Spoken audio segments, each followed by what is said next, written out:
Welcome back to markets. Today it was a day when the markets recorded their 7th consecutive day of losses, but the pain was minimized by the bank stocks doing a little well after the Reserve Bank gave them a little more powers to take over companies that were defaulting on their loans. But there was that apart, there was one news point that the markets will be watching out for, and that is the Morgan Stanley Capital Index. The index is reviewed every year in June, and Mangalam Malu is here to tell us what we can expect from today's review. Mangalam.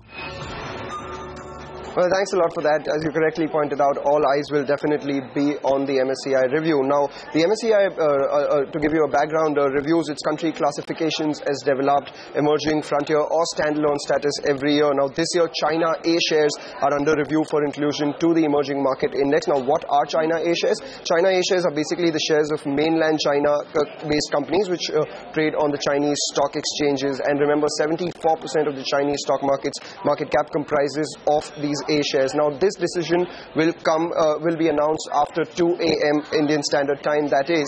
Now, the important part is that other indices will see a reduced weight in case China is included in the emerging markets index. There will be more outflows if A shares do get included. The MSCI will therefore aim to minimize the index turnover impact or the volatility.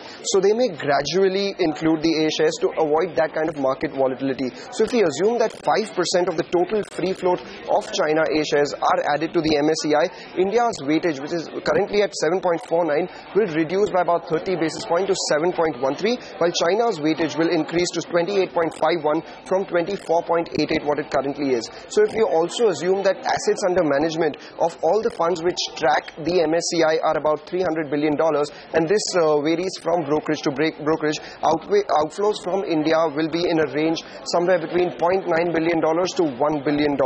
Now, a lot of brokerages have written on it, and Credit Suisse expects that they do not expect the MSCI to confirm the exact date of the A share list inclusion in the MSCI today to reduce this volatility. However, they do not rule out the possibility of the Chinese A share inclusions before 2015 end. Back to you. All right, Mangalam, thank you so much for that. Let's move on to then the big corporate story of the day. Vedanta has hinted more than once that the company wants to merge its subsidiaries with itself to create an energy giant in India to take on global majors like Rio Tinto and BHP Billiton. Now, this story sent the Vedanta stock rallying, but its subsidiaries saw some sharp cuts. Nigel D'Souza is here to explain why. Nigel, both Kane India and Hindustan Zinc have been sitting on huge piles of cash. So is it true that, the bulk of this fear is basically around the cash moving away from these companies into Vedanta? Well, let's to run you through Vedanta subsidiaries and their cash balances, as you were saying. Kane India has a cash balance of close to around 17,000 crores approximately, while Hindustan Zinc is sitting on a big cash pile of around 30,000 crores approximately. Now, if we look at it, without its subsidiaries, that's the gross debt of Vedanta Limited, the listed company. It's more than 75,000 crores, but with its subsidiaries, that's taking into account this big cash balance that is lying on both its subsidiaries, its net debt comes down to nearly around 32,000 crores. Now, if you take a look at it, let's break up the holding structure. Hindustan Zinc is up for you on the screen. In that particular company, Vedanta holds 65% approximately, and in Balco it holds nearly around 51%. As for the last offer, that's a couple of years back from Vedanta, they had offered to buy out that 29.9% stake that the government of India holds at a total valuation of around $3 billion, a little higher than that. Translate that into a per share value, and their offer will be at roughly around 150 rupees to around 155 rupees per share. So it's a big positive if in fact the Vedanta group can go ahead and buy out this particular stake. What will happen to Hindustan Zinc then? The holding will go up from around 65% to around 95%. So delisting is one possibility on Hindustan Zinc. But the big positive really is that holding company discount of around 25%, that is Vedanta holding Hindustan Zinc, that goes out of the window, and also they get access to the 30,000 crores of cash and also the cash flows that can come in the next few years. And that explains why Vedanta was higher in today's trade, while the other two stocks were sulking in today's session. Back to you. Thank you, Nigel. Well, apart from Vedanta and Kane, a number of other stocks were also buzzing in trade. Let's go across to Agam Vakil for that list. Right, so in terms of stocks in news today, first up we have Unitech, where in a landmark ruling we have the Consumer Court asking Unitech to pay a compensation for as much as 12% to flat owners on the back of a lateness or a delay in the delivery of flats. Moving on, we also have KC International, which won an order of around 1,000 crores, and when the manager spoke to CNBC TV 18, they've also confirmed that for the first quarter they have got orders worth nearly 2,000 crores. Moving on, we also have some positive news for Nestle, where the Singapore Food Safety Authority has given Nestle's Maggi a clean chit, which is why we've also seen a little bit of an up move in Nestle in today's day of trade. We also have TVS Sri Chakra in the news today, where the company has entered into agreement with Michelin to set up a new manufacturing facility in Madurai. And finally, we also have Clearant Chemicals, where we have confirmation on the buyback, that the buyback will be held at around 950 rupees per share.